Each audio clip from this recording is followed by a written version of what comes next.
Welcome back to another technical deep dive here in the debug zone. Today, we're tackling a big question and breaking it down with insights from other users. Hopefully this clears up some misconceptions and helps you get the answer you need.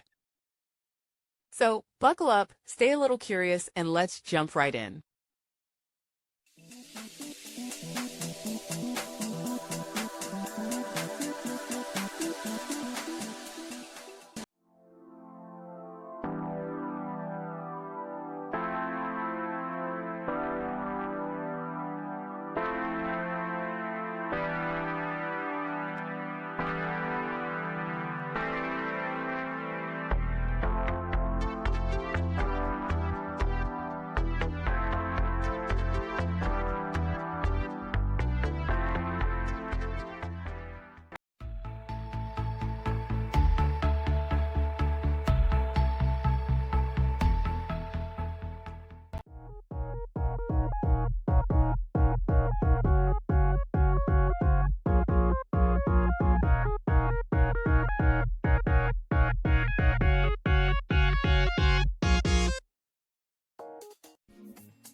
And that's a wrap.